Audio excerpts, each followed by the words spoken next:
Yo, and welcome back to the Bantah Boyz podcast. My name is Sanji, with me is Ross and Ryan. How you doing, boys? Welcome. See!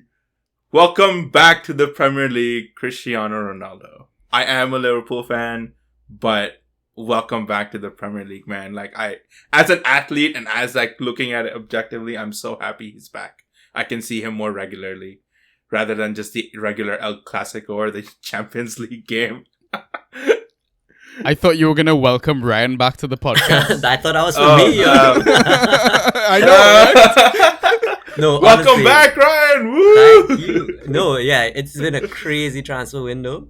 I mean, we got Lukaku back, we got Ronnie back. Man.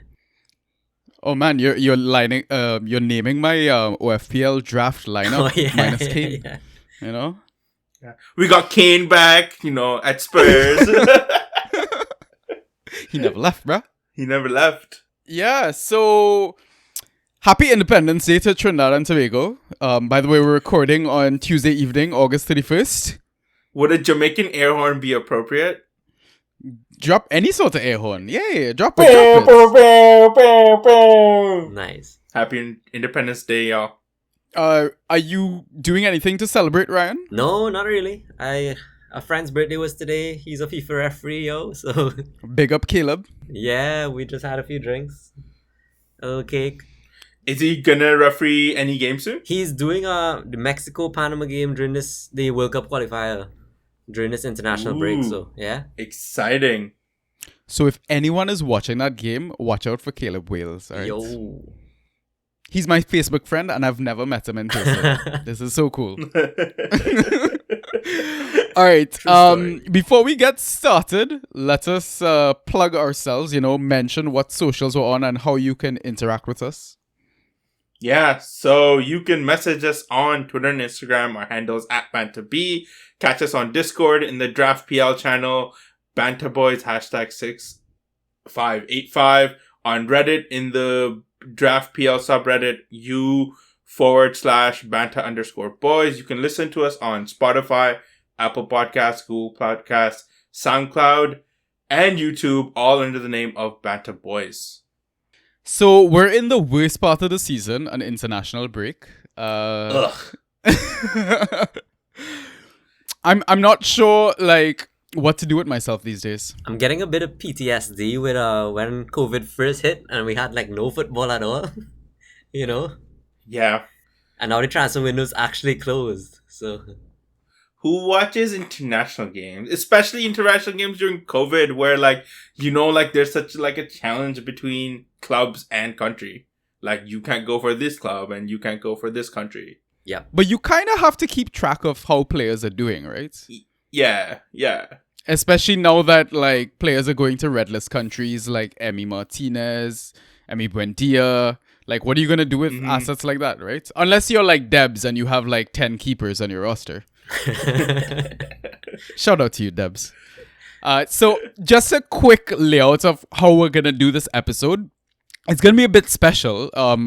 Credit to Ross. He came up with the beautiful suggestion. Let's do something different. International break. We've got a little bit of extra time on our hands. Don't worry. We'll still record a pod next week to, give you your waiver wire picks, etc. And kind of back to your regularly scheduled programming sort of thing. So for this episode though, in the first half, what we're going to do is a data dump as usual. Game week 3 league review. We're going to discuss the Liverpool versus Chelsea game and hopefully Ryan can kind of mediate it. Then we'll cover... yeah, I know, right? Then we'll cover the transfer window highlights, basically what went down in the last 24 to 48 hours.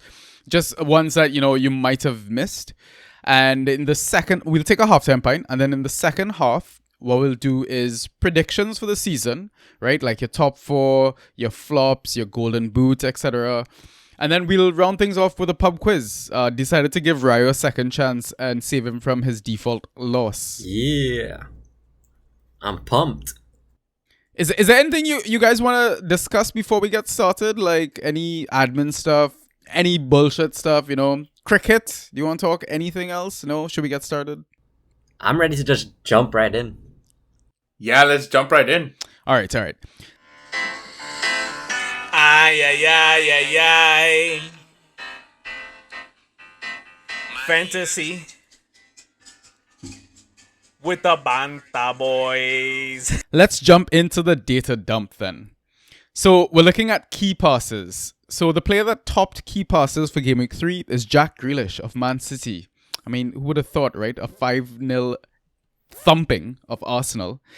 Then second, we have T-Baby. This guy's always here, Ross. Yeah. With 5 key passes. And then with 4 key passes, we've got a 5-way tie between Michail Antonio, Gabriel Jesus, Jack Harrison, Andy Robertson, and Adama Traore. So next we look at shots and how many of those were on target. So the highest number of shots attempted this game week was 5. And the players that attempted those was Michail Antonio with 1 on target, Adam Armstrong with 0 on target, Laporte with 0 on target. That one kind of blew my mind. I had to double check whether or not it was wrong or not. Do they take into consideration blocked shots?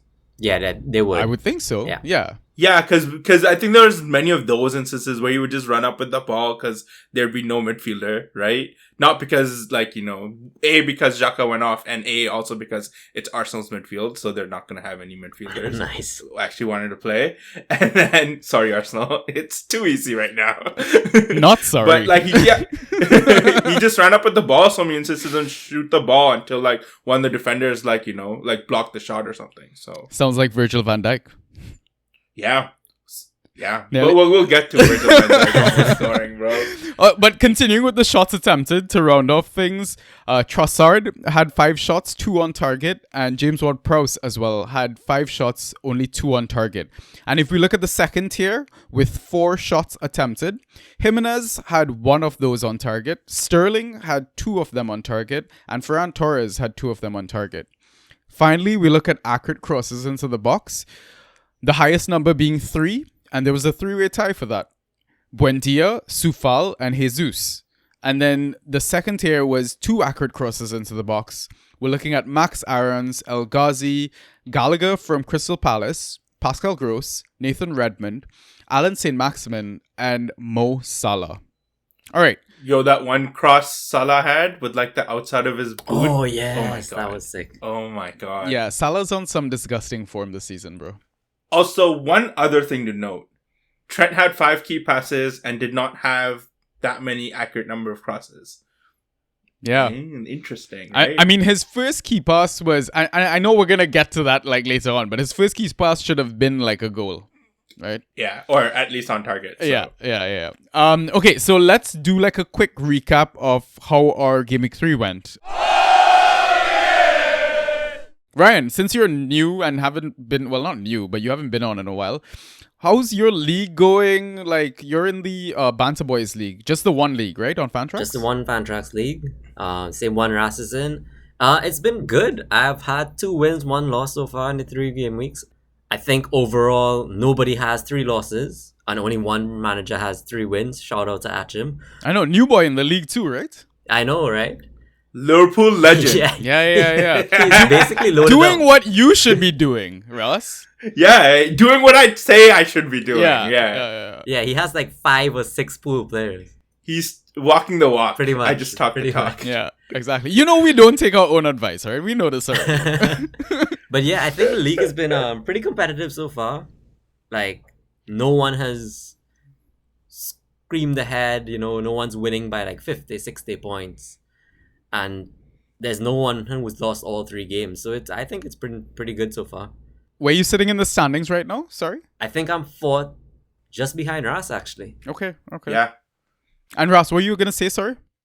I was going to say, one of the most interesting things about our league is, so Andres, he has the second highest point score with 390, and the highest points against with 434 or something. He has a 2-1 record as well, right, Ryan? 2 losses, 1 win, I think. Oh, so he has a 1-2. 1-for-2 records. So that means he just got outscored every game week, regardless of having just one of the highest scores, right? That's unlucky. That's some Zane level luck, bro. On points against, you said he was about 434 points against, and that's the highest by a margin, because the second highest points against was 335, a whole 100 less. Jeez. Yeah, that's just unlucky. So, Russ, what about you? You are in 2 leagues, right? Yeah. Bantah Boyz and OG. So, I mean, since Ryan kind of gave us a Bantah Boyz little updates, how's your OG league going? OG League is good. I'm 3-0. There's 3 other managers, Zen and Daniel, who are also 3-0. Daniel's just squeaked out a win against Natun because of the Grealish goal, and won by 1 point, right? And there wasn't even like a last moment point adjustment. Like, he won, Grealish scored and he went up by 1 point. And I think Natun had a United defender as well, so he was hoping maybe 1 point and he gets another clean sheet or something. But Daniel kept his 3-0. I have 3-0. Zen has 3-0. There are a couple of players that have that are 0-3. Zuben, wow, our former Bantah Boyz. Poor Zuben, he has a lot of stuff going on. I know there's a lot of professional and professional things going on. So hope you're doing well. Okay, I was about to be that's why we fired him. No. There's a lot of stuff going on. Natun is also 0-3. He went from Bantah Boyz to OG. He was I was offering him a trade, and he was like, "Oh, I don't want anyone from your trade." And I was like, "Well, that's why you're second to last." And he was like, "Oh." Wait, I think Nathan told me about this. Does Daniel have what is it, Greenwood and ASM as well? Yeah. And JWP. Okay, so all those goals went in at the last minute for Nathan. That's exactly what it is. Nathan. Wow. So yeah, that's gotta suck hard. Yeah, I was quite upset with that Manchester United win, man. They played a lot of garbage. Actually, they didn't play at all. They did not. Not at all. Okay, cool. So I'll do a quick update on the Bantah Boyz account because it's in a couple of public leagues, as we've been mentioning on the previous episodes. So in the Com League, it's currently sitting second, tied for first, both in the Com League and IGL, 3 out of 3 wins. I managed to beat Andres handsomely after he chatted a lot of shit. I love you, bro, but you chatted way too much shit. But if we look at the Com League, so a couple of interesting moves that I made was I got Kieran Tierney for 52 fab because a manager dropped him when they thought he was seriously injured, but it turned out it was just cramp. It was a good steal, right, guys? 52 fab for Tierney? Oh, for sure. Yeah. I think so, yeah. Okay, so I put in a waiver request as well. I got in Alan for Bissouma. You think that was a good move? Yeah, I think good. Alan. the hesitation, guys. Come on. I think you pointed this out to me. So we've seen Alan tick up in key passes, right? He's had 2 key passes in one game, 3 key passes in the next. And you kind of pointed out that he's kind of acting as that link between the getting the ball forward to the strikers now, right? Which wasn't happening last season, but I guess under Benitez that's what's happening. And if that continues, definitely his value goes up greatly. I mean, very similar player in that sense to kind of Bissouma, right? Very similar roles, kind of what Bissouma does for what Bissouma is doing for Brighton and what Alan is doing this season for Benitez's Everton, right? So in that sense, you're just kind of trusting Everton more than Brighton. So I guess so. Yeah, I mean, that would be a better, I would, as much as I'm a Liverpool fan, but objectively speaking, Everton is the better team than Brighton. Yeah. Okay, that's fair. And when we jump across to the IGL League, currently sitting first as well, 3 out of 3 wins. I brought in Albrighton as a FA pick this game week, and it worked out like a charm because Ryan, you also jumped on a similar pick in one of your leagues. So I jumped on El Yunusi. Is that how you pronounce his name? El Yunusi? El Yunusi? Yeah. So something like that. I dropped Gallagher to get El Yunusi. And then I dropped El Yunusi because I saw Albrighton was playing. And Albrighton scored the lowest out of the 3 of them. But Ras, I think you picked up El Yunusi, right? Yeah, because you were like, oh, I don't know if I should go back for El Yunusi. And I was like, don't worry about it, bro. I already got him. So you don't have to worry about this headache anymore. But, I mean, quality pickups all around, right? So Yeah. Yeah. But the Gallagher one was like, must have hurt a little bit though, dropping a guy who braced. Luckily, I didn't need his points, but yeah, it did hurt. I just don't think he's gonna keep it up all season, but we'll see. And that's kind of why I dropped Albrighton for my most recent waiver pick in the IGL league as well. I picked up Matthias Jensen for 0 fab, and I'm hoping that kind of works out in the future. Mm-hmm. Let's see though. Looking at Perfect 11 quickly. Ryan, I know you're playing that as well. You're currently sitting 73rd. Yeah. And if you flip that number, I'm currently sitting 37th. Oh, nice. But we know how close things can be in that league. If you make if you pick the best player like Mikhail Antonio in a 4-goal haul, it's very easy to make up ground in that, right? Yeah. I think I'm currently maybe 70, 80 points behind the leader. So it's a long season, right? So we'll see how it goes. And 70, 80 points isn't that much. Yeah, and I think you're only 38 points ahead of me, or 35 or so. Yeah. Russ, I had a quick question about your two teams. Do you notice any similarities between your teams, like players that you drafted in both? Yes. Jimenez and Trent, I have in both. I now have Saka in both as well. I drafted Saka in the Bantah Boyz League, and I was able to trade for Saka in the OG League. Like I said, sometimes it's such a big hassle. Unlike, we talk last year, I was like, man, I have two complete opposite teams. In one team, I'm going up against Pulisic, and the other team, I have Pulisic. So I'd rather be let's try to maintain as much of a consistency as possible. So I'm trying to work towards that. So I think I have 3 players in common: Trent, Jimenez, and Saka. Yeah, I think I took your advice a bit too strongly, because the players that I have in common are Lloris, Semedo, Laporte, Matthias Jensen, JWP, Ivan Toney, and Sar. That's like a whole team, yo. Yeah, that's basically a whole team. So I'm always going to be happy or always going to be miserable, Yeah. Not hedging those feelings at all. But you know what? Let's go on to the last thing about the Game Week 3 review is some league trades. And Ross, I think you've got a very interesting story for us. So I think there's a Fantrax lesson in this as well, because as I guess many people who play Fantrax or on the Fantrax platform would have noticed that if you're setting a time at so for us it's 9 a.m. or 10 a.m. in the Bantah Boyz League, for the waivers to be cleared, that's not when it's clearing. So today what happened, or the last couple of days, obviously, so with the Ronaldo news, everyone is obviously trying to get Ronaldo. And especially it's in a FAAB league as well. So Neeraj was sitting with the 100 and the tiebreaker, so Neeraj was poised to kind of get him. Neeraj kind of pulls the first trigger. He trades Chilwell for Chilwell and 58 fab. He gets Chilwell and 58 fab for Foden, so he gives up Foden, and now Neeraj is at 158. This is last night, so this is last afternoon. The day passes around, I think 8:15, 8:20. I can't remember when. Neeraj then pulls another trade with one of our other managers, Zen, he trades Chilwell. He gives Chilwell to Zen, and in return he gets Bernardo Silva and 50 fab. Right? So at this point, Neeraj is sitting at comfortable 208 fab.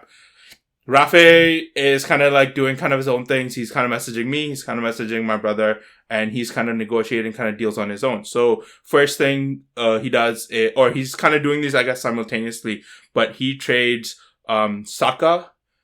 No, 1 second. Let me check back. Yeah, pull it up. No worries. Yeah, I'm gonna pull it up because there was a lot of trades and a lot of stuff went down. So you dropped a summary of it in our WhatsApp group, right?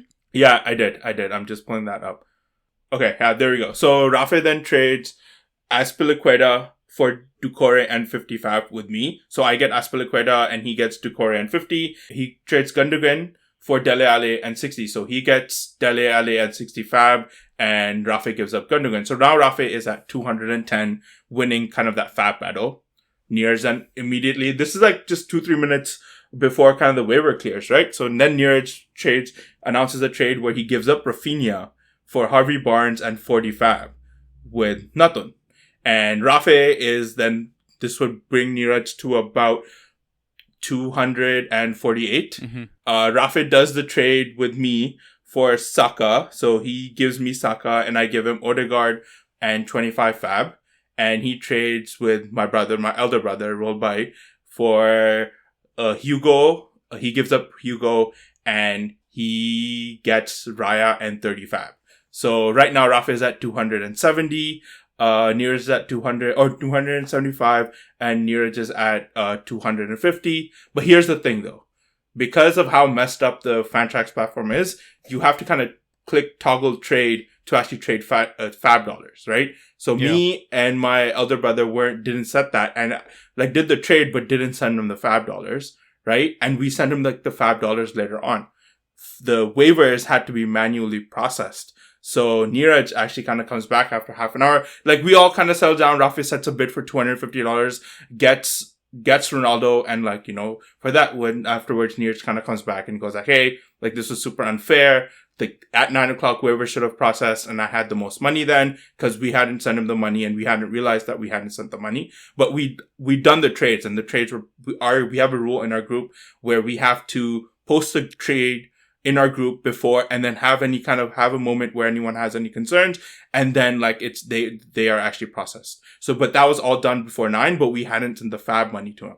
So then we realized that, we have to send the fab money. For some reasons, the waivers aren't clearing. My brother, who's a commissioner too, is also kind of being like, oh, why aren't the waivers clearing? He's kind of doing his own stuff and realizing that he has to also send fab money to Rafe. So in this whole mess, Neeraj comes back after half an hour, 40 minutes, because he was in a meeting for work and was like, hey, like this is super unfair. I should have gone Ronaldo because waivers should have cleared at 9. I set a bid for 101 because I had the most money and I should have gotten him.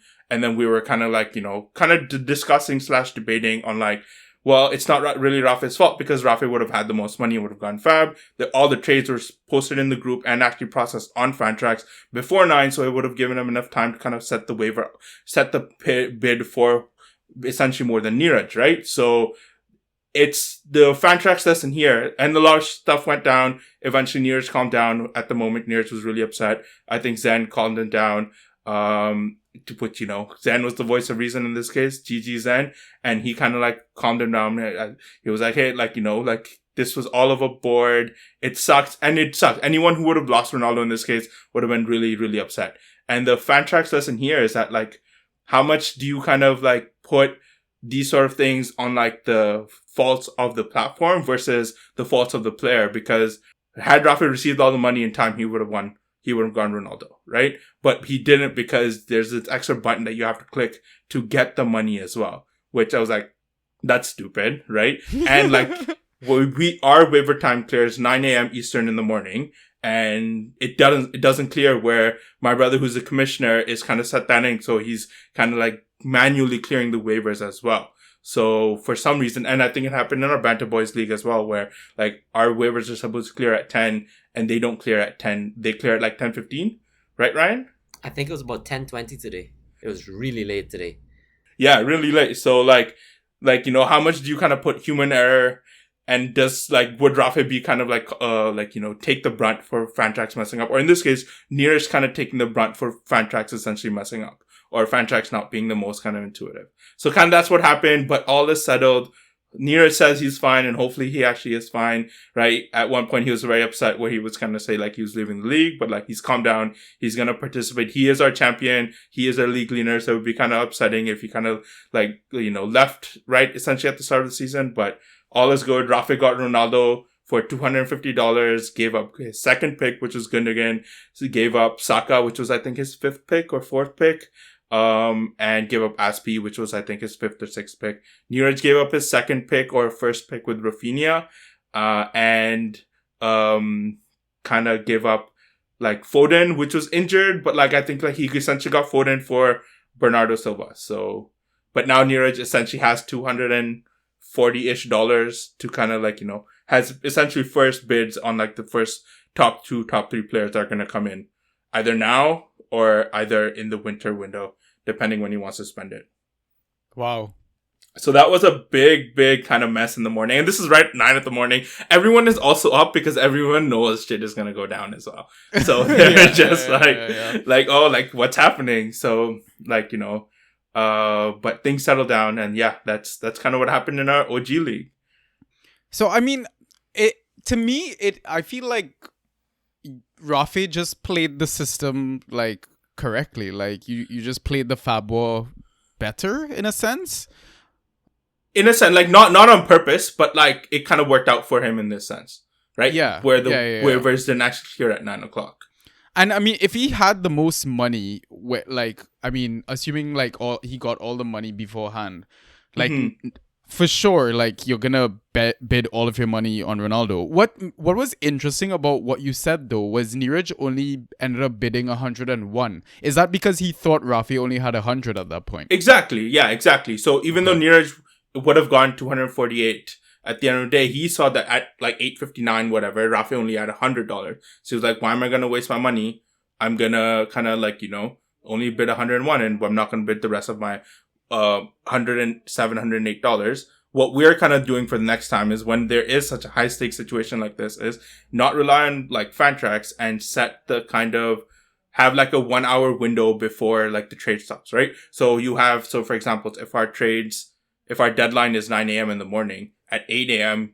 is the last time you can post a trade. So you're not like fixed to like the Fantrax window. You're actually fixed to just kind of thing. So it's kind of like the fax machine stuff with David De Gea, right? Like, the fax machine messed up and David De Gea doesn't end up going to Real Madrid, right? So it's kind of one of those things, right? So you have like that little bit of buffer. So as long as you post in the group by the hour before, you're good.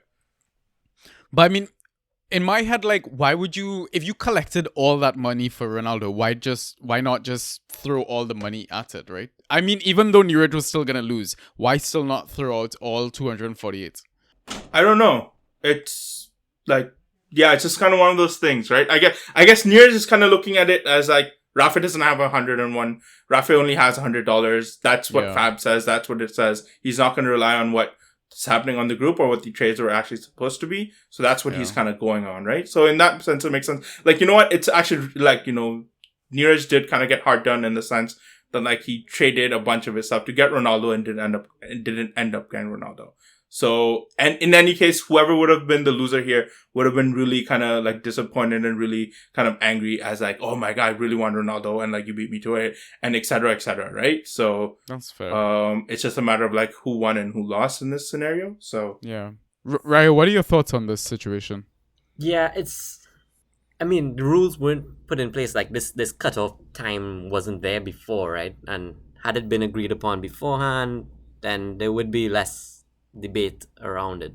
Mm-hmm. But you would never think to put that in place because A, not such a high profile player would come in the game, and then B, these situations don't usually present itself anyhow. Like, yeah, you can only learn after it happens.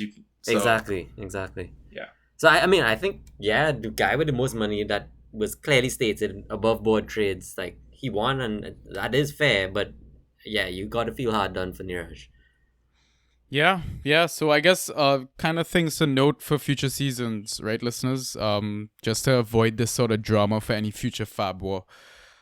So I one more thing on the note of trades, Russ. I know that you have Ronaldo right now at the moment. I have Ronaldo. So my thing is that I am very lacking in midfielders and I want to kind of trade up. Like I'm very stacked on forwards.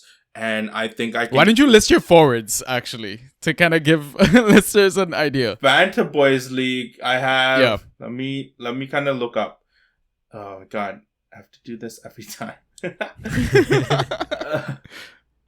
Team. Okay. My God. Okay. All right. There we go. So I have Cristiano Ronaldo, which I might be trading. Mason Greenwood, Raul Jimenez, Josh King, Riyad Mahrez, and Callum Wilson. So I'm thinking... I'm trying to kind of like, get like I'm trying to moneyball it here. Can I possibly get Cristiano Ronaldo's numbers in terms of midfielders or forwards? And like my midfielders are super weak because I have Doucouré, El Yunusi, Calvin Phillips, Bukayo Saka, and James Rodriguez who won't even play.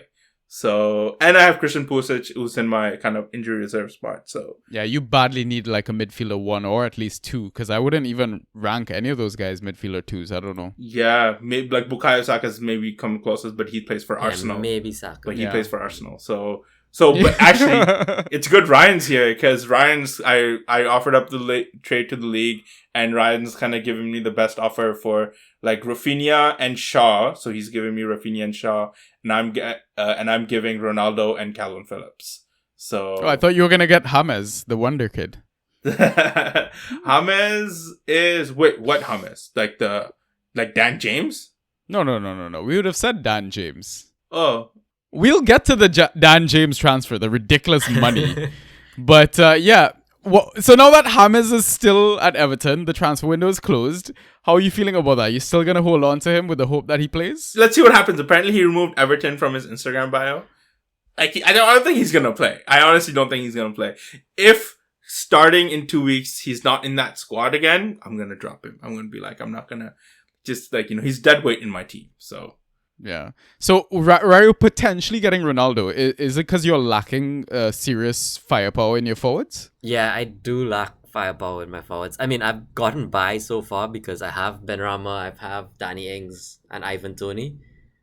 They've been fine for me so far, but I can't see Benrahma keeping that up all season, and now he has competition, right?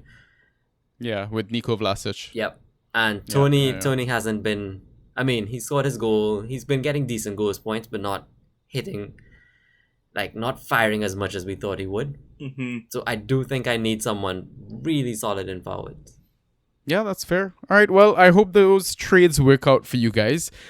So let's move on to the last segment, though, of the first half, is the latest transfer window, right? And I kind of want to just maybe discuss whether these assets will be, potential fan tracks, gems, etc.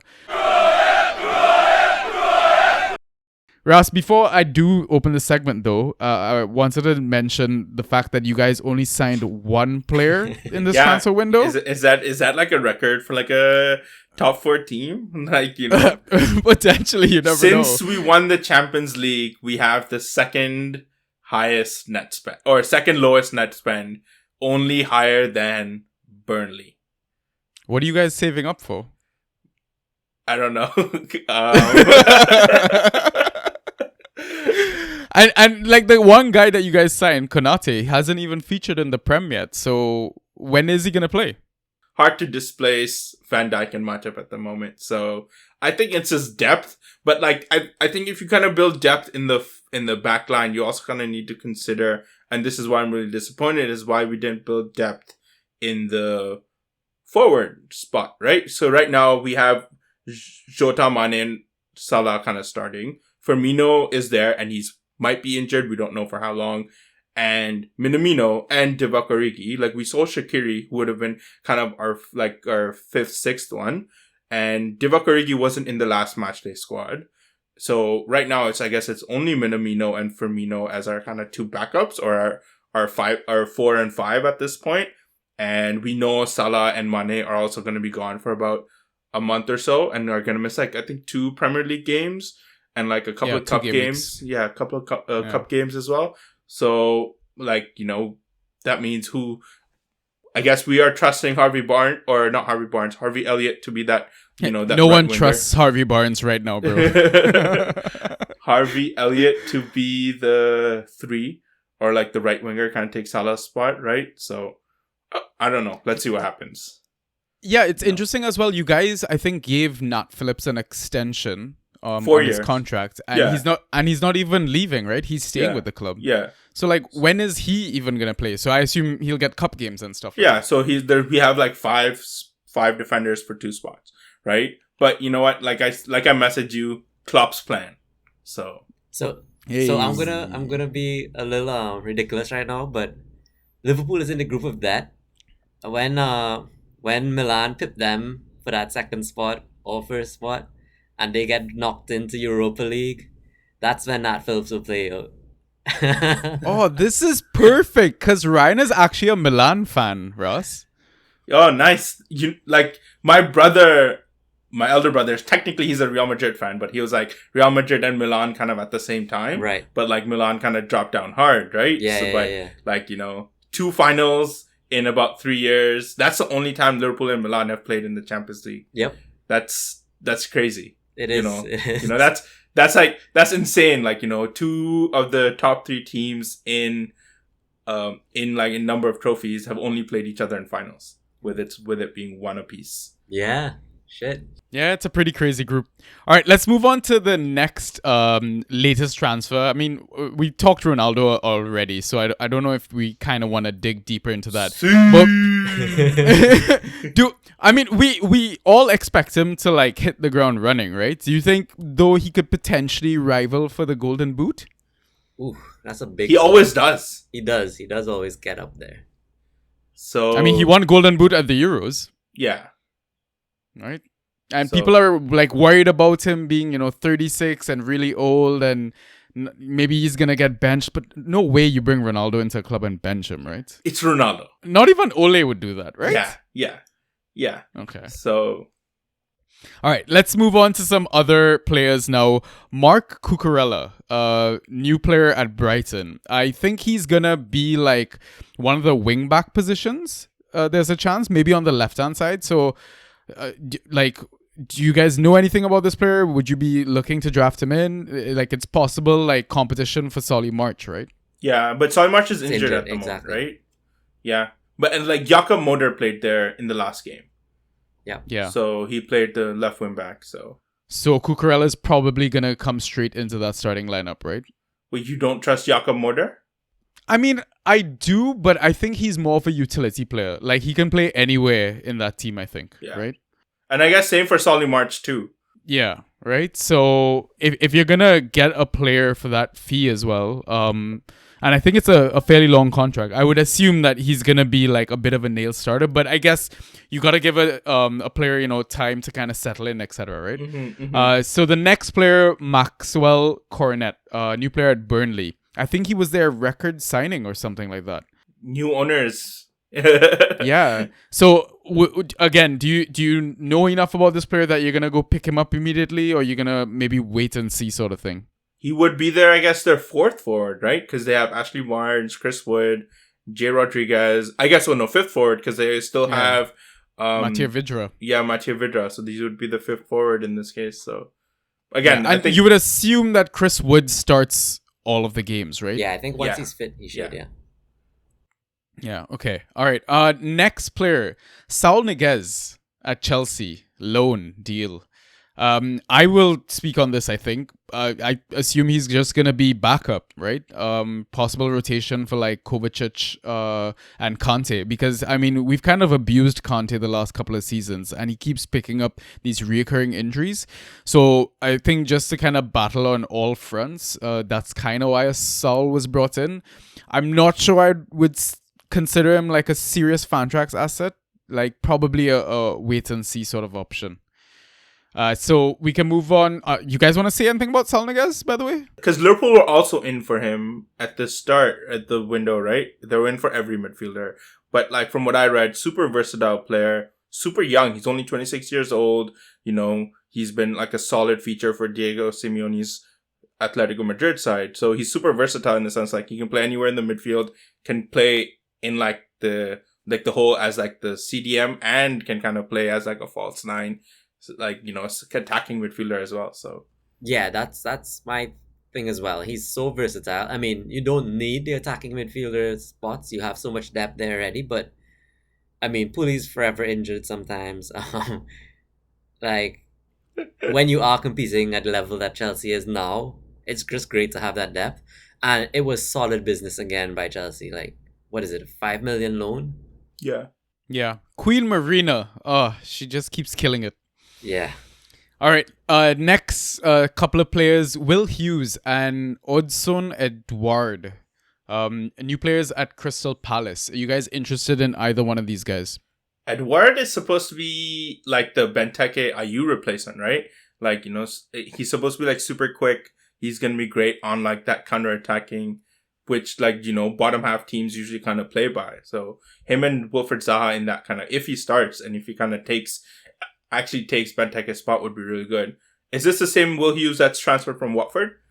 Yeah. So set pieces? Okay, so Gallagher is taking corners and set pieces, and Gallagher's actually got a really good delivery on him. Ooh, okay. Yeah. Like, the ball... So when it was 2-2, I think, there was like a chance at the end for, I think it was Mark Guehi that had the header nearly. It was from a Gallagher cross. Yeah. And I think the last game as well, he took all the corners for them as well. So he's going to have to rival him. And the thing is though, like, Will Hughes is a bit old now, isn't he? So he looks super old. He's only like 26. No way. Oh, really? Yeah, he looks so old. It's crazy. That should have been a pub quiz question. How old is Will Hughes? Look at that shit. Look at that shit. I'm holding it up. Like, Oh my god. That's Yeah, pretty he crazy. Sanchez, you is didn't look at- old. What look is at that? that shit. Yeah, dude, he looks like seriously old. I'm trying to find some Edward stats or whatever. Yeah, I know nothing about him. Okay, so Celtic stats: 179 appearances, 125 goal/assist contributions. Okay, solid. Very solid. Wow. Yeah. Scottish Premier League, but it's still solid. Yeah. So like, how do you translate that, right? Because a lot of people like to say that Bundesliga is kind of similar to EPL, but I mean Sancho proved that wasn't the case this game week. It's only been one game, bro. It's only been one game. One game where Wolves dominated. Come on. Yeah. I know, but I still gotta talk my trash. So yeah, I guess you assume that he nails one of those starting spots, right? Vieira was kind of big on bringing in these new signings, etc., etc. So who do you think is gonna get benched then? Like, are you Benteke or Zaha? Benteke. Yeah. Okay. Yeah. Talisman, right? Man, So the aerial king, is gonna Yeah, take a man. bench. Wow, bro. Okay, let's move on to the next club. Salomon Rondon at Everton. That's kind of a big move. West Brom legend. Yeah, so like, And Newcastle legend. I mean, him and Rafa go back, Like, that's Yeah. Rafa's boy, right? Yeah. So, are you worried maybe as a DCL owner? Do you think his minutes are now under threat? Maybe pick him up just in case, right? Yeah. So it's like in case, but I don't like you'd have to do a lot to bench DCL. I don't think Rafa would bench DCL just because he got Salomon Rondon. Yeah. Do you think there's a chance Rafa would play like a front two sort of situation? I think there is. Yeah, like 2-2 center forward sort of thing, and maybe play like two attacking midfielders, because I don't think he would remove Decore and Alan in front of that defense, right? Mm-hmm. Yeah, probably not. Ryan, what were you saying, Ryan? No, I think, yeah, there's a chance that Rondon at some point, him and DCL should play up top, Yeah. I have no clue what Benitez really is trying to go for, but if you want like a core 4-4-2... Mid 2000s English formation. Yeah, exactly. I mean, like, it was I believe it was a 2-year deal with option to extend or whatever. So it's not like it's like a loan where they're just trying to have like, depth or anything. It seems like, he's going to get options to play, and it's not like Everton are in like the Champions League or that many other competitions. So I'm kind of concerned, especially because now DCL pulled out of the England squad due to injury, or etc., etc. So you never know, right? Mm-hmm. Okay, so moving on. Dan James to Leeds for, what was it, 28 million? Yeah, insane. Like, that's How? fourth highest like outgoing transfer by United or something. Like Ronaldo, Di Maria, and someone else have only been sold for more. That is crazy that Leeds spent that much on Dan James. Like, listen, Dan James got a lot of potential. The guy is quick as fuck, right? Mm-hmm. But I'm really iffy on that price, man. I feel like United made that was just fantastic business by Manchester United. Yeah. But yeah, Dan James is kind of like a speed merchant or a pace merchant. Yeah. So, and like, who does he replace? I don't think he starts. Does he play on the opposite wing? See, now, Ryo and I were discussing this off air, and we kind of think that maybe Rodrigo takes a bench, Rafinha moves central, and then they put Dan James on the right. So I agree with that, but like, didn't Rodrigo only play that last game because Click was injured? Yeah, so there's that as well. So it's weird. It's still so weird.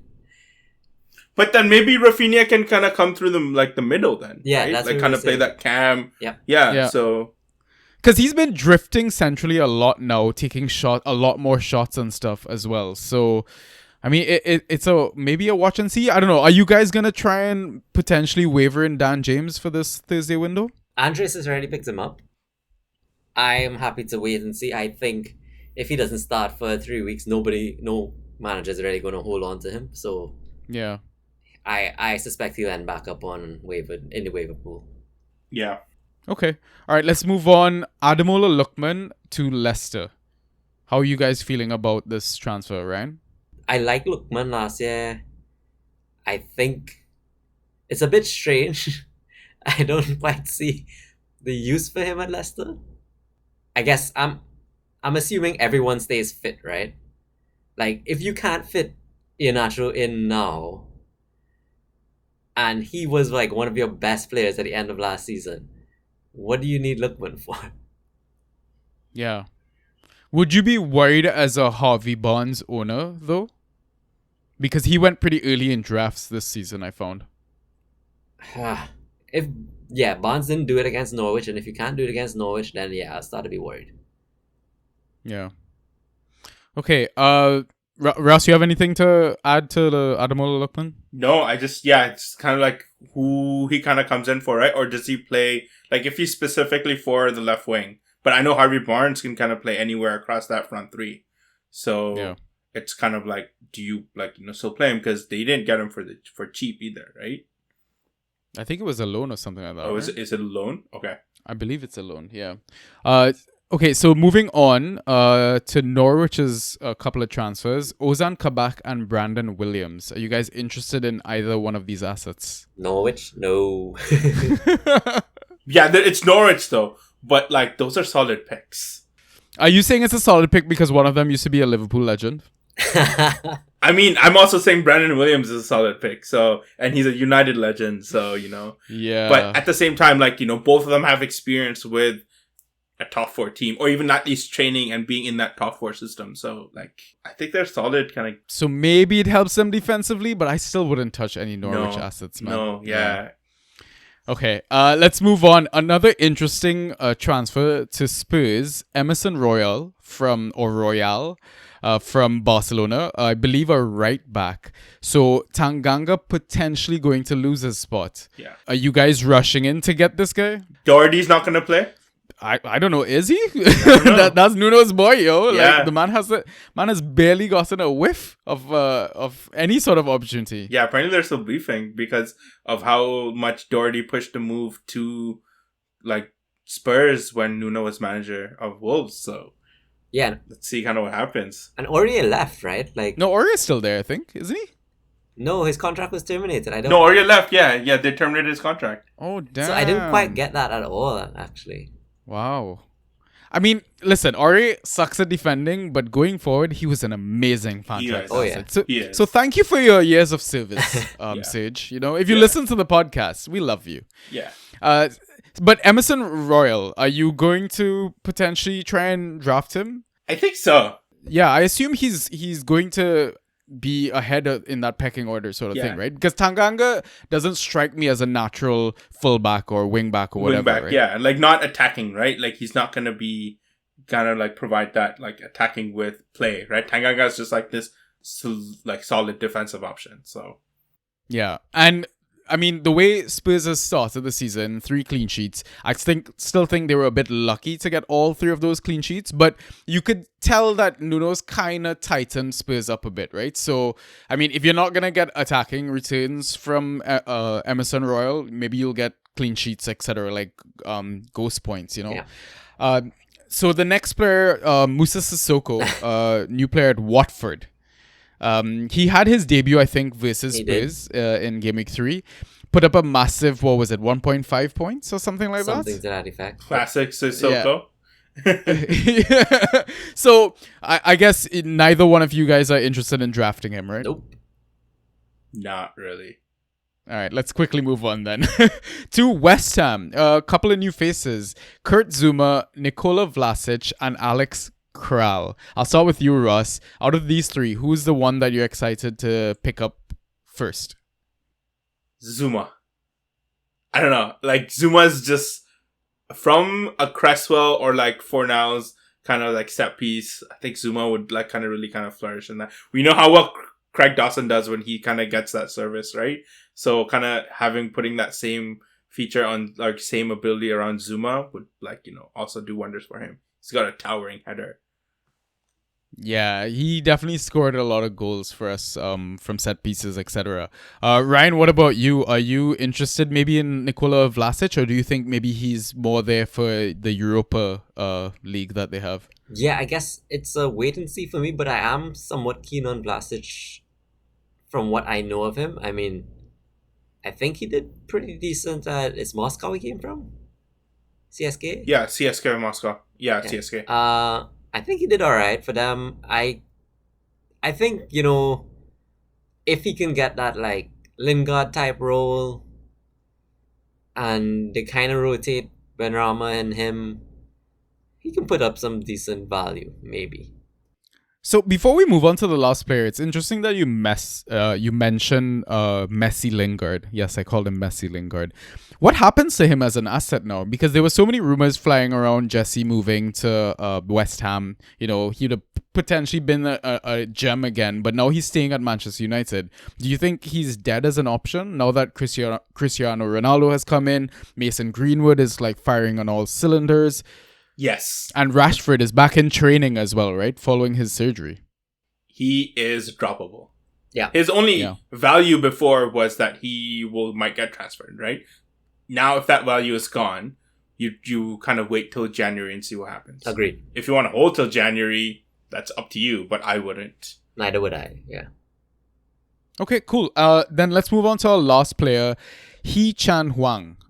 Who is a new player at Wolves, coming from, I believe, Red Bull Leipzig, right? Either one of you guys interested in him? I think he was there around the same time as Minamino, wasn't he? Yeah, I think so. Yeah. He was also part of the goals when there was that big gold fest at Anfield. Yeah. A couple of years ago. Wasn't Haaland there as well? Yeah, Haaland was there as well. Yeah. So, like, Yeah.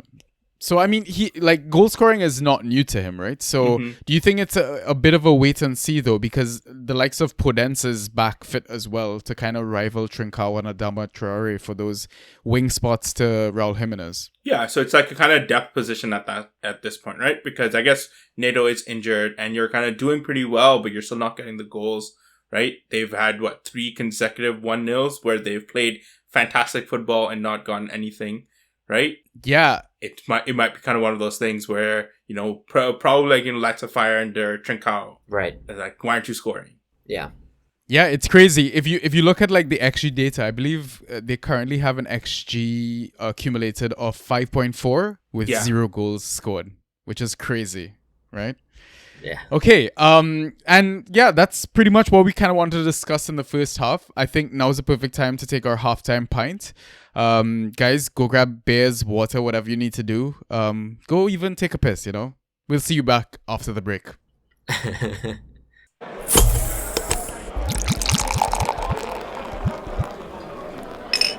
And we are back. So we completely forgot to discuss the Liverpool-Chelsea game. I think maybe we'll start the second half with that. Where do we begin, Russ? Do you like easy place to start. The critical decision for the Reece James penalty. Sanji, what do you think since you were on the receiving end for it? Definitely a penalty. You can have that. I still think the red card was harsh. And I also think that Anthony Taylor hates us as a club. I don't know. We've been on the end of a few of his speculative decisions, I want to say. He didn't take too long to watch the video or anything. It feels like he saw the still image of the hand touching the ball and he kind of just went with that. Like, yes, I get when you look back at the replay, it looks like Reece James kind of basically moved his hand to kind of push the ball away. But the way the ball came off of his thigh first, then went onto his arm, I felt like it was just natural reaction, the way he twisted his body, that his arm just kind of moved in that similar way. But I will say, though, when I look back at it more and more, yeah, you can tell that, he kind of did use his arm to, like, keep it out in a sense, right? So I mean, I would have been happier if he had gotten the yellow, because it was a fantastic game to watch, right? And you don't want a game to kind of go with that. You want them both to have all their players on the pitch, and I mean, the way we were playing, you know, arguably we could have probably nicked a win if we kept Reece James on the pitch. Yeah. So I think, and this is just because of like how, like, you know, when there's a big decision like this on Twitter, on Reddit, there's always going to be someone that's going to be talking about the rules, right? Based off the rules, it's a red card. Agreed. Like that's kind of what it is. If the way he interpreted the rules is the correct way, and because of that, it's a red card. I think then the rules are a bit harsh in this sense because, like, you know, he did get a hard done. Like, you know, I do agree at the start, and I think kind of like it was a harsh red card because, like, no one's gonna be that deliberate to kind of, like, it does kind of seem natural in that sense. Like, but I think Tuchel's point was right where he comes in, he literally stays there for half a second. He just basically confirms if it touched the hand or not, and then he's gone, and he goes like, red card, it's a penalty. You know, Salah scores and stuff like that. So, but like, you know, it's a penalty, and if it's a penalty for a handball that's stopping right on the goal line, then it's a red card as well. Yeah. And it's crazy. We said Salah to score. He scored. We said Henderson to score, which nearly happened in like the first few minutes of the game. Yeah. And like, you know, Henderson started off really strong, and the game started off really strong, back and forth a bit, you know, to an extent. Like we saw the attacking threat that was there before Reece James's goal, and until Chelsea's goal, Liverpool was kind of like had most of the ball. That makes sense, right? Like Liverpool are a team that kind of keeps possession unless it's like Man City. So, but like it was a good game to watch, and you're right. Like that red card really kind of put a damper in like the mood. But I will say that like they nullified Liverpool really, really well. Yeah. They nullified Mane really well. Robertson looked a bit slow. Second half, Henderson didn't look up to his kind of pace. Salah tried his best. The Salah, Harvey Elliott, Trent kind of combo on the right was kind of interesting, where they were kind of interchanging. Trent was playing kind of midfielder for most of the game until he had to go defend.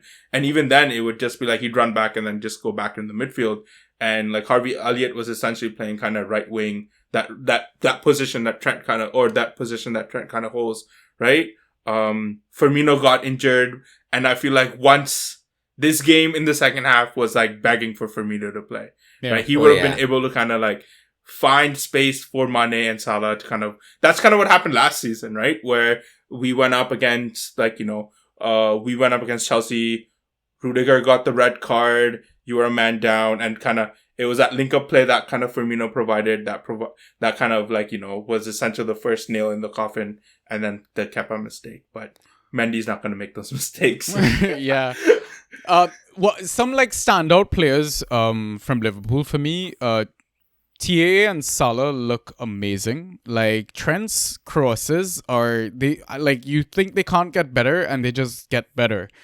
Salah's outside the football, like Salah just looks on it, having a proper rest in the preseason, like having a full preseason as well. Like it's scary just looking at the way he's playing.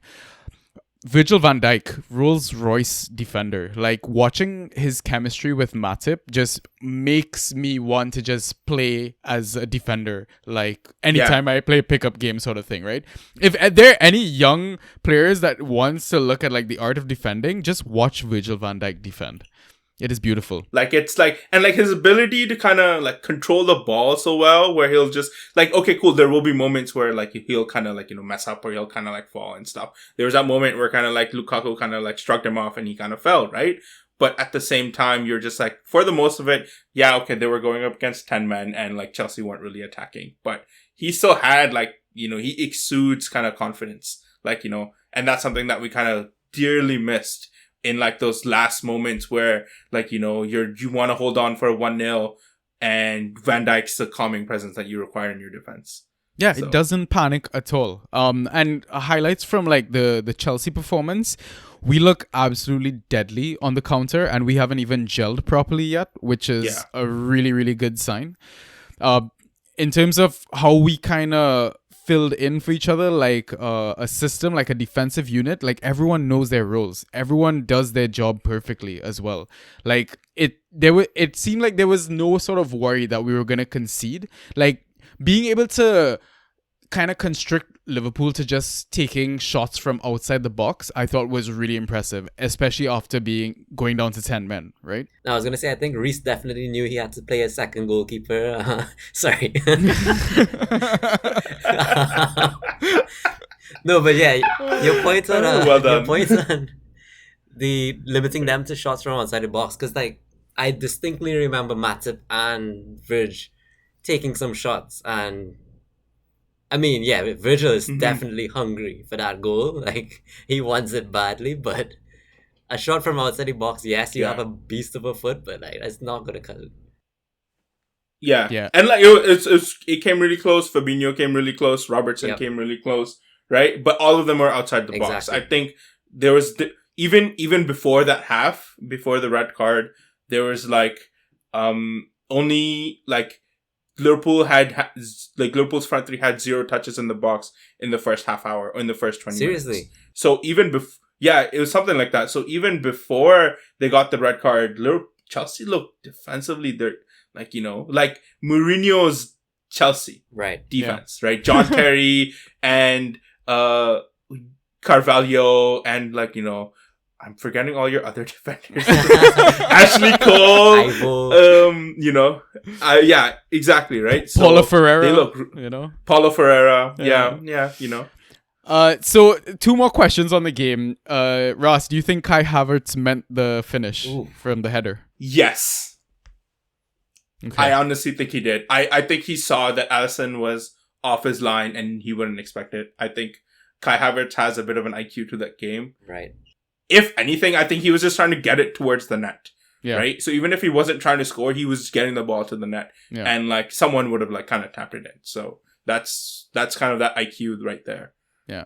And Ryo, for you, how would you rate Romelu Lukaku's performance? I know like he didn't get any goals or assists this game. There wasn't that much of like, you know, that attacking threat, I want to say. But yeah. I think he did solidly given the task at hand, right? Like, he played great hold-up play. And I mean, he did what he had to do to keep you guys in it. Like, I mean, a man down, it's such a hard struggle. So. Yeah, it really reminded me of his role for Belgium at times during the Euros as well, right? Again, didn't really look like he did a lot attacking-wise, but I believe he got like a man of the match performance for doing that similar sort of role, right? Mm-hmm. Mm-hmm. Who did win man of the match, by the way? Was it Trent? Mendy? Rudiger? Can't remember, to be honest. It was either the commentators kept saying is that if Chelsea hold out for a draw, then it's going to be either Mendy because he made a few key saves or Rudiger, but I don't remember who it was. Yeah, I can't remember as well. Honestly, I don't check that unless it's like an international competition. It's weird. Right, okay. Yeah, so I think, Ross, it was, you know, what we kind of both wanted, a scoring draw. So, you know. We wanted a good game, right? Yeah, and for the most part, it was a good game until that red card. So it was going to hype up to be kind of like live up to kind of like profile. Well, you know, we'll see you at Stamford Bridge next year, right? Yeah. Okay, so now I think we can move on to the next segment. It is season predictions, right? Some categories that we want to discuss. And, you know, Ross, do you want to maybe kick off this segment? Because this was kind of your, you know, little idea. So, like, you know, if 3 game weeks gone, like, you know, even Sky Sports kind of did it with, like, Jamie Carragher and Neville. So we thought we'd do kind of, like, season predictions. So, top 4. And we're definitely a better combo than, you know, Gary Neville. Yeah. We've played on the same team. Exactly. Top 4 relegation candidates, Golden Boot, underperformer, overperformer, Playmakers, Golden Glove, and I guess PL winner, but it'll kind of be part of the top 4. Yeah. So, yeah. I have mine ready, so I can kind of state mine, and you guys can still kind of think of yours. Yeah, go for it. So, my top 4 is Chelsea, City, Liverpool United, with Chelsea taking the title. My relegation candidates are Norwich, Crystal Palace, and Southampton.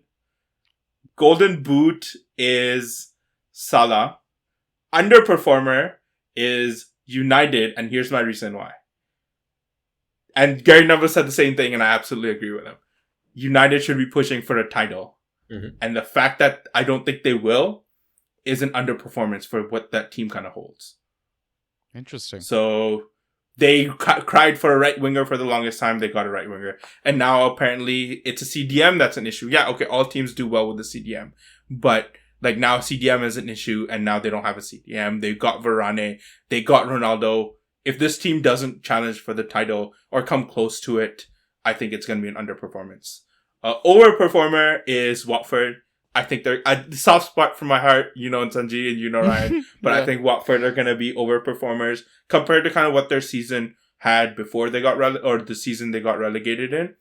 Playmaker, Pogba's already kind of showing some of these things with kind of assists here and there. So I think it'll be kind of Pogba, KDB's out for a bit. I think Bruno's kind of gonna be like, you know, kind of like, you know, overshadow with kind of how much attacking depth there is for United or how many roles on the pitch that they're going to be. And I think Pogba's just kind of overtake some of that. Golden Glove, like I said, Chelsea's defense looks phenomenal. And I think Mendy, who had the Golden Glove in the Champions League, will kind of like, you know, carry that form over and we'll get the Golden Glove here. And I think it's Chelsea's to lose. Interesting. Yeah, interesting stuff. Ryan, why don't you go next? Sure. Okay. So top four, I agree with the same top four. I'm not quite sure my order yet, so I think I'll go. It is very hard to look past Chelsea winning it all. I'll give United second, City third, and Liverpool fourth. What's next? Relegation teams: Crystal Palace, Norwich, and unfortunately, I think Watford are going to go back down. I thought I would see something more from them. I don't know. They defensively just look shaky. I mean, they lost Dini. He's a talisman, as we all know. Yes, they've made some good signings. They have so many forwards. I don't even know who's gonna play most minutes throughout the season. But unless Saw like really turns it on and has a great game, I don't see the impact coming from any of their forwards on their own. Let's see. Underperformer, I agree with everything you said about United. Like, with that squad, you should really be pushing for the title. And the fact that I could comfortably sit here and say, I think Chelsea are going to take the title, United aren't going to even be that close to competing, yeah, it just screams underperformance. I mean, yeah, everybody's saying now Fred is the issue, but no, Ronnie's in your squad. You've got all the strengthened all the weak spots that you complained about, right? So if you came second with that squad last year, you really should be pushing for the title. Who else is? What was else? Playmaker. Golden Boot. Golden Boot. Okay. Did you say Golden Boot? Yeah. Golden Boot. I'm gonna give Lukaku. I think United will share goals amongst their players. We've seen Greenwood pop up with a few, and then Bruno had his hat-trick. I think while Ronnie will be the key talisman, it's going to continue. City, we all know, share goals constantly. I think besides Liverpool and Chelsea, like, it'll be Salah and Lukaku really as the key men for goals in those clubs, and either one of them can take it, but I'll go with Lukaku just because I think he really wants to make a statement on his comeback season. Playmaker, I would similarly give it to Mason Mount, maybe. So 2 assists so far, right? I mean, yeah, I believe so. I so. think it's hard to see why he can't just keep ticking along in that regard. So, I mean, I guess I'm just way too keen on the Chelsea attack, it sounds like. So, Yeah. I guess clean sheets, I will not go Chelsea. I'm hoping that, at some point, well, not hoping, but I think at some point, those older legs are going to get tired. They got rid of Zuma, maybe Chalobah's not necessarily ready yet. I think I'm going to go with Alisson. With Verge back, you'll look so solid. It Yeah. does really rely on if Matip can stay fit for the entire season, I guess. but we haven't even seen what Konate could offer. So maybe he slots right in and seamlessly just takes over if Matip goes out. And there was one more, I think. So there's overperformer, and then so teams you think are going to do better than expected, and then like Chelsea, like PL winner. Overperformer, Brentford so far have really looked like the kind of, I don't know what to call them, Sheffield United that year that Sheffield first came up. Like, and sorry, what was the last one? Teams that are going to do. No, so, and then like PL winner. Okay, yeah, PL winner. Yeah, it's so hard for me to look past Chelsea with a squad that I think can win Champions League again.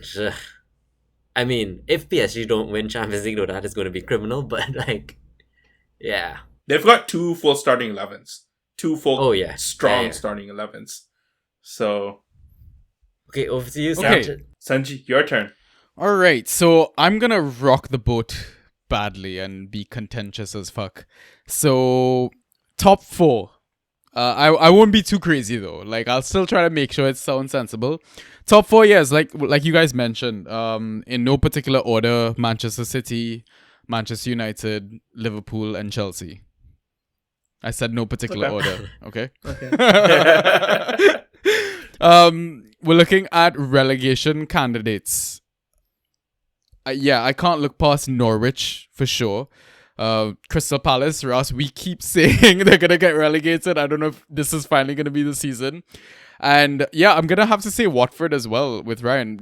They just have so many mistakes that they've been kind of bringing out onto themselves. Like, Bachmann has just looked terrible. Like, the Bachmann that I saw play for Austria is not the same Bachmann, yo. That's a fraud, like, that Watford have right now.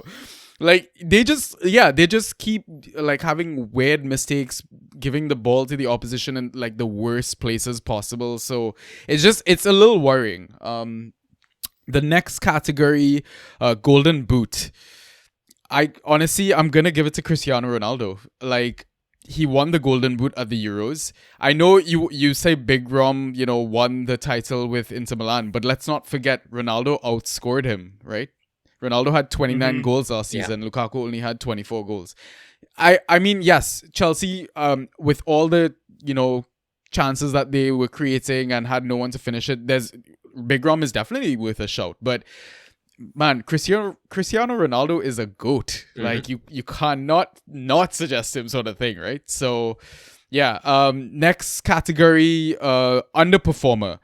So I think underperformer, you have to go Arsenal, right? Oh, right. With all the... I guess I should have said you can't choose Arsenal. I guess you should. I was thinking about it, be like, you can't choose Arsenal because Arsenal's a really obvious one. I'll give another a shout other than Arsenal. I'm gonna say Aston Villa. I think with all the new players that they have, and you see it right now that they are kind of struggling to gel, and Danny Ings has been very lucky to get his goals and his returns, I think. So I think they might not do as well as they did the previous season. Like, yeah, I know they still were able to function without Jack Grealish while he was injured, etc. But I don't know. It's weird right now. Like, why is Ashley Young displacing Maddie Target? Like, what? Like, yeah, I think it's I don't know. It's a little weird. I think all he's missing is just like, he's missing like this critical piece of the puzzle, and he has no clue what to do now. Yeah, exactly. Like, Buendia doesn't even look like he's playing in the right spot as well. He's kind of out wide, but he's better from like a central location as well. So I don't know. I hope I'm wrong there, right? I hope it works out for Dean Smith and company. So now we'll go to overperformer. I think I'll go with Wolves. They've clearly changed their brand of football. They're a lot more attacking. I know they haven't scored a goal yet in the first 3 game weeks, but eventually it's going to click. And when it does click, you better hope that you have an attacking asset from Wolves. Next category, Playmaker. Oh, this one's interesting. I'm gonna give it to Jack Grealish. Oh, nice. Like, he's playing for a very attacking team. At the moment, he seems the most nailed option. Like KDB, we don't know what to trust with Pep and his comments about players coming back. He's starting to sound as bad as Dean Smith being hopeful about players coming back from injury. So yeah, I think, Jack has better players around him. We know how many chances and shooting opportunities, etc., that Jack can create. So yeah, I know he hasn't he got 1 assist in that 5-goal route, so it's a bit hard to kind of project it that way, but let's see how it goes. Golden Glove, I'll be contentious again. I'll give it to Edison. Like, he has a history of winning it as well. Like, Man City have, a history of good amount of possession, being very tight defensively, hard to break down. They look great now with Laporte and Ruben Diaz, and still John Stones to come back, right? So yeah, I think they just kind of set up and know how to keep teams out. And the final category, PL winner. I'm not going to suggest Chelsea like you guys are so high on. I cannot. So I'm going to suggest, and who I suggested before we got Lukaku, Manchester United. Like, I know they have not signed a CDM, but Ronaldo coming back to them just blew everything out of the water for me.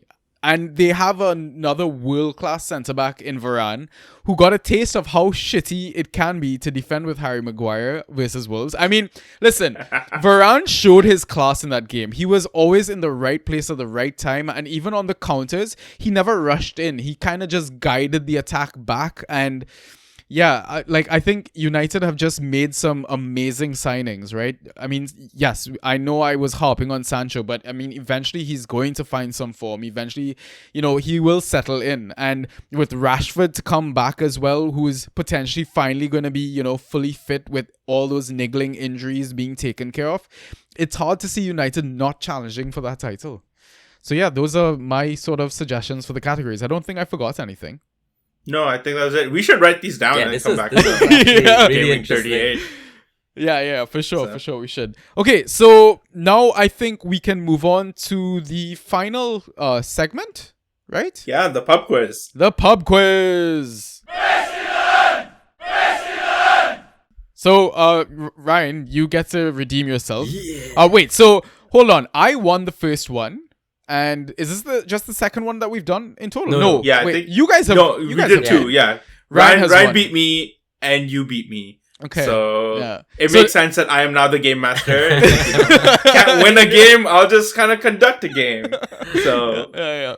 All right, Ross. Well, why don't you take things away, man?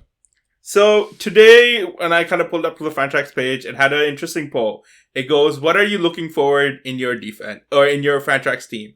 An explosive offense, a stingy defense, or a reliable goalkeeper?" And I made a pick, and 86% people chose explosive defense. 13% chose stingy defense, for which I was one of them, and 1% chose goalkeeper. So I thought I would kind of go back to kind of goalkeeper and stingy defenses and kind of try showing their value, right? Okay. So so the first question I have, and we'll kind of do it the same style, right? I'll ask a question, both of you have the chance to answer, and then we'll see who's right, right? Okay. And then I'll kind of give points that way. So the first question is, start off with an easy one. Hugo Lloris has the number 1 saves with 12. There are 3 goalkeepers that are tied for second with 11. Ooh. Okay. Name at least 2? Yeah. 2's Okay, fair. Okay. I think that's easy. One by one, you go, Yeah. Sans, I go, then you go. Yeah, so I'm gonna try and make it hard for you then. I'm gonna go Raya from Brentford. Yeah, I was definitely going Ryan for sure. Okay. So this is going to seem silly, but I will shout Bachmann. Interesting. I then will shout Mendy from Chelsea. Really? Yeah, he got like 6 saves in that Liverpool game, right? Okay, yeah, you might be right. Huh. So I'm gonna go Raya as well. I definitely think Raya is one of them. Okay. Neither of you are correct. You stated 3 goalkeepers, and no one is correct. So We I sounded will so give confident as well. you one more chance for one more Ooh. goalkeeper. Fun. Holy And shit. Sanjay, I guess you have the floor. Who had that many saves, bro? Okay, I'm gonna go Alisson from Liverpool. Shit, Okay. that's a good shot. Burnley kind of battered them. He must have put in some good saves then. Alright, let's see. Man, going to here is going to be stupid, so I'm not going to go to here. I'm gonna It'd be go- hilarious if that's the pick, though. I'm going to go Guaita. That's a good shout. Y'all aren't right at all, bro. Neither of them are correct. Oh, So wow. we have, like I said, we had Hugo Lloris with 12, Jose Sa, Ilian Melier, and Nick Pope with 11 each. Gosh. wow. Yeah, Pope makes sense. He played Liverpool. Yeah. It was really close. Like, there were a lot of goalkeepers with 10. I think a lot of them were from there, but there was a tie for second with 11, and y'all guessed none of Nice. them. We didn't have So- any. Nice. See, this I is hope like- I'm right. It's a, I'm double checking. You know what? I'm double okay, checking. Yeah, double check that. That was good stuff. I'm double checking. Because I don't want to screw y'all over and be like, Ross, what the fuck? It's a good was thing. right. It's a good thing you made some spare questions. we're Yeah. going to be tied at 0. Screw you. Screw you. You was spot on about that. Okay, no, I was right. Jose Sa, Ilian Melier, and Nick Pope. David De Gea, Edward Mendy, and David Raya had 10 each. And then Bird Leno, Kasper Schmeichel, Daniel Bachmann had... Bird Leno and Kasper Schmeichel had 9. And then just kind of goes from Right, there. okay. When did Leno make saves? I know, right? What? Versus Brentford, maybe?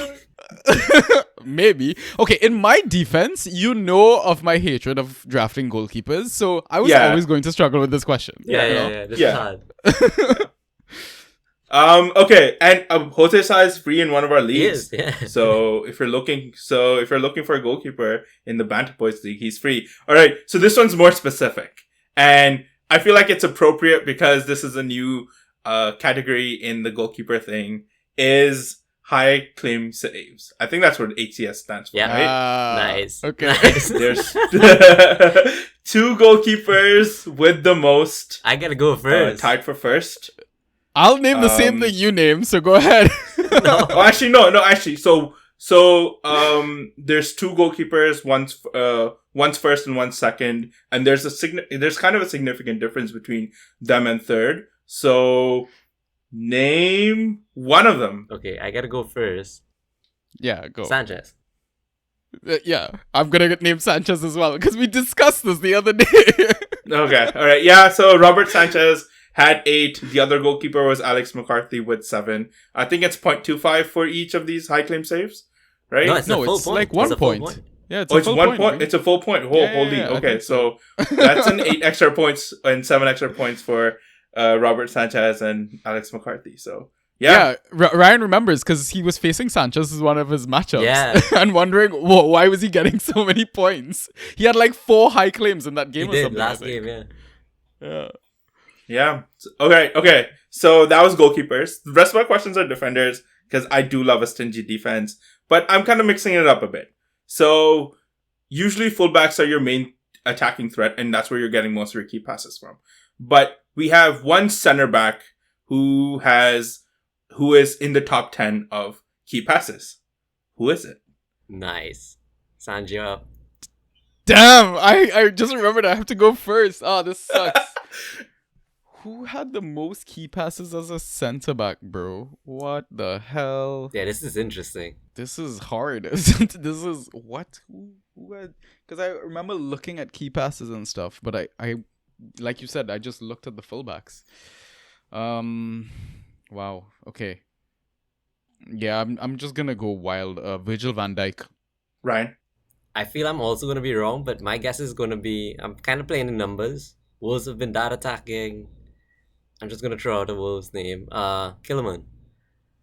No, it was actually Ruben Diaz. I was going to go Ruben Diaz because I know he got a damn assist. Yeah.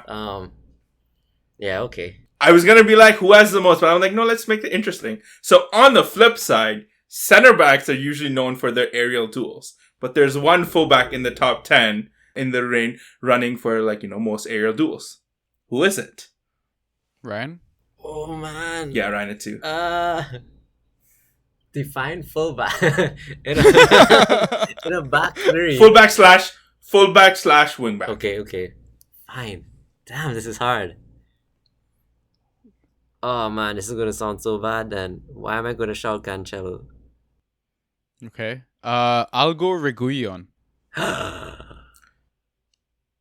Ryan, we discussed this a bit. I would like Cancelo playing more in the midfield. It is Cancelo with 10 aerial duels. Yes. So Damn. GG Ryan, good guess.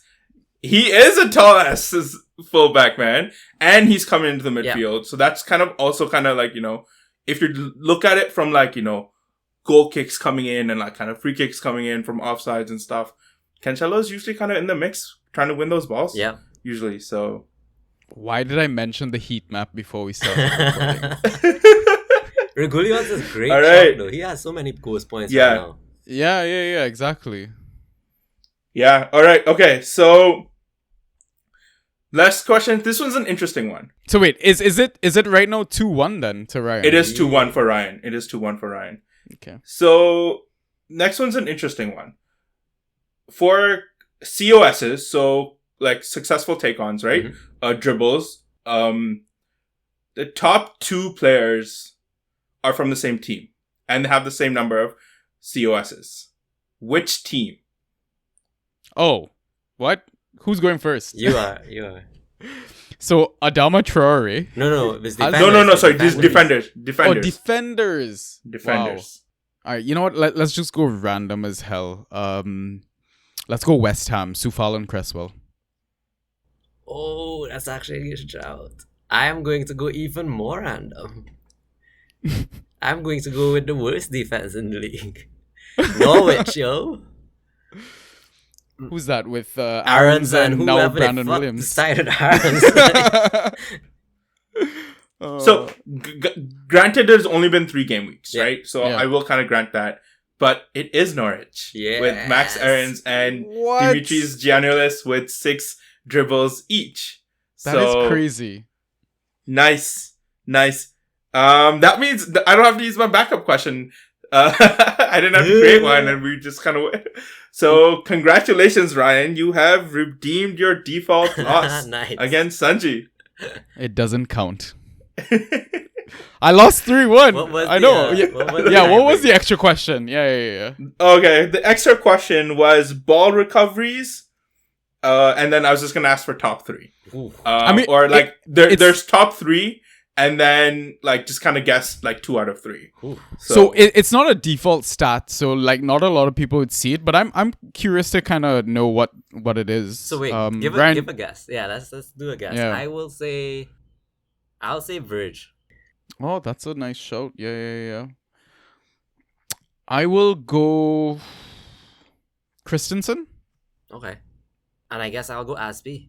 and I'll go random Pinnock. Oh. Okay.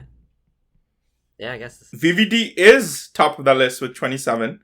Ryan would have won anyway. So I raised my hand because I have him in one of my leagues. So Nice. you know. Amarty had 25. Wow. And Trent had 24. Wow. So What is Amarty doing Yeah. with the ball? Like I don't know, but 0.25 for each ball recovery. So if you kind of put that to kind of 27, that is 6.75 points.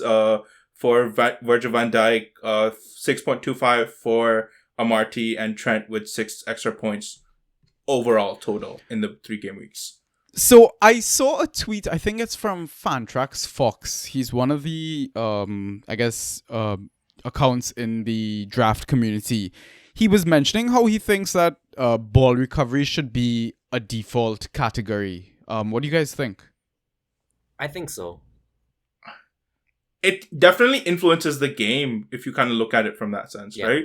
Like how well is the defender or a team able to kind of get the ball back and then push it forward, kind of maintain possession in that sense, right? Yeah. So, like, I think it makes sense from that side. And like, I kind of makes sense that kind of Liverpool has 2 of the top 3. Again, it's only been 3 game weeks and we don't have kind of a proper like data set, but like, especially against Chelsea where they're kind of fully on possession, they're fully attacking, right? They went up against Burnley and Norwich. the first 2 game weeks as well, and that's also a heavy possession time. So where if a team's just kind of booting it or clearing it out, you're kind of like recovering the ball, or like a player like Virgil van Dijk is kind of like, winning that tackle and kind of getting the ball. So like, I think it makes sense for Liverpool to kind of be that, considering the teams and the games that they've played. So Yeah, I'm definitely shocked that Amartey made that list. Yeah. It's shocking. That's some weird shit. Anyways, so yeah, that's everything that we had planned for the pod. Ryan, congratulations on your fluke win. Thank you. Uh, Matt Aaron's, yo. I know, how random is that? And you know what? We discussed it as well We did off air. discuss it. How his points are kind of predictable, right? One game he'll get you nice positive points, the next game he'll get you a bunch of negative points, and back again to the positive. So we're still in the international break. We will be back next week to record a pod to prepare you for game week 4. Ryan, Ross, do you guys have any plans for the international break? You have any, I know COVID is still going on, so traveling is a little bit restricted, but you guys have anything special planned? that being said, we have our annual boys trip to the cottage coming up. Nice. So like, we're all vaccinated, we're all good to go. We can, we're going to cottage this Labor Day weekend. Okay, Sweet. be safe, have fun. Yeah. No plans here. I mean, CPL is going on, so there's cricket filling the football void for now. Yeah, and I mean the World Cup qualifiers are still there, right? They're starting tomorrow, I believe, Wednesday. Yeah. There should be more on Saturday, Sunday, and back again, I think on the Tuesday, Wednesday, before the EPL kind of resumes. Not this weekend, but the following weekend. So okay, guys, well, on that note, make sure you stay safe, stay sanitized, everyone, wherever you are. Hope you are able to enjoy the break with your loved ones as well. And yeah, we will catch you on the next episode then. Peace.